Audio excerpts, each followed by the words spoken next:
Hey, family. Welcome back to the channel. Do you see my shirt? Immortals walk the earth. That's right. Never forget that. But how's everybody doing out there? We're getting ready to get started. I'm going to read a little bit more of this chapter 76 from the Holy Megillah. And it's about the 28 questions from the trusted travel companions. So I'm going to sing a little bit more of that Nate Dogg song. It's a 50 Cent song. It's called 21 Questions if you don't know the song that I'm talking about. And I changed the words up straight up. I said, world, love Elohim now. But all right, I'm going to show you guys a little something and then we're going to get started. I wanted to share with you where the sun is right now in the sky because it is the winter solstice coming up. But it's only the 17th, so let's go up to the 21st. And it tells us that the sun is going to be in Sagittarius for the winter solstice, December 21st, 2024. Now this speaks volumes to me, guys. This is one of the brightest parts of the sky. You need to do a little studying on that deep sleep because it talks about the contraction of a spiral. And for our sun to be sitting right there, most people believe that the sun is in Capricorn right now. A lot of people are celebrating their birthdays, they're Capricorns. But this is what this program of Stellarium, which shows you the sky as is, this program is supposed to be real time. So just wanted to share that with you. The astrology even that they gave us, and mostly all the books and all the stories that they gave us have been altered and watered down. And so when we get to using the real tools of things, getting our power back, and just knowledge of self, knowledge of the world around us, then we can start to, take life by the reins again and ride in these waves. But all right, we're going to get going now. Chapter 76, 21 questions. No, it's 28 questions. Sorry. This question about the sweet spot, which has a lot to do with that inner circle as well, because I'm going to go and read from chapter 50 when I'm done with this, so you can hear Yahshua, where he teaches us how to become one of those inner circle trusted travel companions. So, okay, now we're going to start on page 872 of this chapter 76. We're going to read the 7th question, and then I'm going to jump and read the 9th question. All right, so verse 64.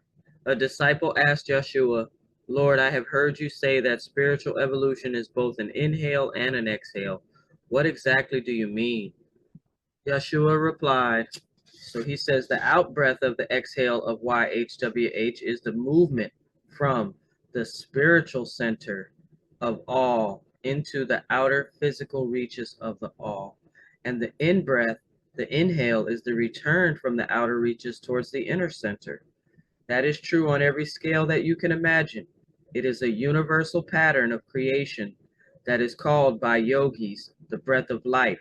This is the movement of the cosmic spiral and of every spiral within every spiral, of every scale within the cosmic spiral of first family, YHWH. Verse 68, consider that the cosmic outbreath of Yahweh is like when a human farmer scatters seed in a field. The harvest that will later come when those seeds produce fruit is comparable to the in-breath. And what makes that comparable to spiritual evolution is that the original planted seed has grown, developed, evolved, unfolded to the point where it in turn fruits, goes to seed, and produces even more seed than the farmer originally scattered or planted. It is important to understand that the process continues to unfold, each planting followed by a harvest, each harvest by a more abundant planting. A cyclic expanding spiral that consists of spirals within spirals, each within countless sub-spirals throughout eternal duration. The out-breath, the scattering of seed, is when Shemesh leads the dance. The harvest breath, the in-breath, is when Shemaiah leads the dance. He says, I tell you truly, without the eternal breath of life, the eternal now would be childless. and creation could not expand in existence, consciousness, and bliss as it currently does. He says in verse 74, that expansion is the purpose of spiritual evolution. But spiritual evolution itself employs the two movements of the cosmic breath, involution and evolution. So, all right, we're going to skip down now to the ninth question. That starts at verse 77. And this one is pretty long. A disciple said to the Lord, Yahshua, I have heard you mention what you called a particularly sweet region, a sweet spot for human-like beings. You said that region being relatively close to the still center that is the universal cauldron of manifestation, while yet being within highly evolved physical manifestation. Will you please describe this sweet region? Yahshua replied, that is a sweet topic. But I tell you truly, this topic is for those with ears to hear esoteric teachings. Fortunately, I perceive that those at this fire tonight have those ears. Yahshua continued, unlike some Buddhist and Hindu sects, Nazarenes not only acknowledge the goodness of the ultimate stillness of the cauldron of unmanifested potential from which all manifestation has emerged, but we also acknowledge the goodness of the physical realm of manifestation. While all physical realms, from the densest and least evolved realms to the relatively higher, progressively more spiritually evolved realms that we call heavenly realms, ultimately work for the greater good of universal Yahweh, in the sense of serving as precisely appropriate schools, playgrounds, workplaces, social opportunities, and temporary homes for souls to evolve into ever more joyful manifestations of Sat Chit Ananda. Some of those realms are definitely more pleasant, they're like more sweeter to experience than others, because beautiful flowers, beautiful souls will arise from manured soil. We view even relatively shitty realms as appropriate growth experiences for whoever resides there. And so, even those realms serve universal Yahweh and thus ultimate goodness. Verse 85, he says, even so, once we are evolved enough to knowingly participate in our spiritual training, we also recognize that we can choose to learn our life lessons in more pleasant realms once our thoughts, words, and deeds correlate with the vibrations of heavenly realms. When I refer to sweet regions within manifestation, I refer to those most pleasant realms. The reason that these sweet regions are more pleasant, sweeter to experience than realms in the lower octaves, the lower vibrations of the sacred spiral of spiritual evolution, is that the beings that reside thereat are themselves more pleasant. They're more sweeter souls than typically reside in lower realms. And all of the conditions of existence in sweet spots are more refined, more evolved.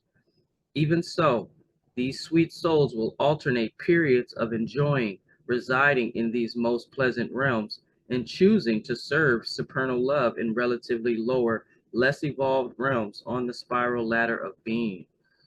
What differentiates Nazarene cosmology and Nazarene theology from the cosmology and theology of some Buddhist and Hindu sects is that Nazarenes do not seek to permanently return to a no-personality non-existence in the cauldron of unmanifested potential or any other void. He says, to our way of thinking, that would defeat the whole purpose of creative manifestation in Sat Chit Ananda.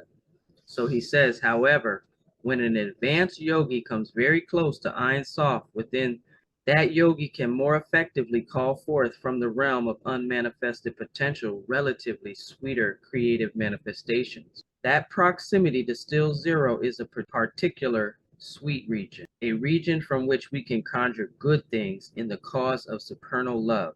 We call that state one touching Ein Sof, or one touching zero. Understanding that by touching, we do not mean permanently returning to the unmanifested realm of unactualized potential. In deep meditation, we can get so close to that still center that we commonly say we entered it. But a more accurate term is that we closely approach it or touch it. That region of relative closeness to the still center is a particularly sweet region for white magic conjurations for any being, human or not. When we include the term human-like beings in relation to particularly sweet regions of manifestation, then we are referring to worlds and realms that are relatively higher in group consciousness, higher in spiritual evolution than Earth, yet are still home to human-like beings that reside in ethereal, rarefied bodies that we call angelic or cherubic, but are nevertheless, to a degree, physical, in that they are manifested in the world of spin, the world of spirals within spirals, the world of the great dance of the masculine and the feminine polarities, always extending from and always centered by the still zero. All right, so here in the Holy Godspell, chapter 50, he was talking to the trusted travel companions, and he gave us all some advice here about how to become one of these trusted travel companions. And this is why I said it relates to the sweet spot. Listen to what he says here in verse 58. The particular circle that is the circle of our trusted loyal friends is one so pleasant, that's sweet, that we feel called to give it great attention. In giving it our great attention, we make it more real in our lives. And that is what you can do as well. Behold, what you give your attention to, you affect it, even if you simply silently observe something. Remember these experiments with the double slit where they had to do experiments to find this out? But Yahshua said it. It's just being the observer. It's all of that. That's why these are esoteric teachings. Esoteric just means hidden. So it doesn't have to be complicated. It's actually, a lot of these hidden things are so simple. They simplify life and they put you right back on the right track. So he says it right there. Behold, what you give your attention to, you affect it, even if you simply silently observe something. The more attention you give to something, the more you affect it, and the more it affects you. If you prioritize our relationship by giving us your greatest attention, you may become and remain an inner circle, long-term, trusted, loyal friends, and will receive our greatest attention. Perry, Paris, the magic, is a great example of a truly long-term friend, as are Nagoa, Ishmael, Peter Greenman, Sheba, the Queen of Seven, and many others throughout the Mother Opal. A few of these, we're told in the Megillah, they're immortal. So that's why I was showing you my shirt, that yes, immortals walk the earth. Never forget that. You got to read your Megillah to find out who they are. And a couple of them had children. I'm still in the waiting on the answer whether their children would be immortal as well. If two immortals have a child, is the child immortal too? I love these teachings. They just keep growing.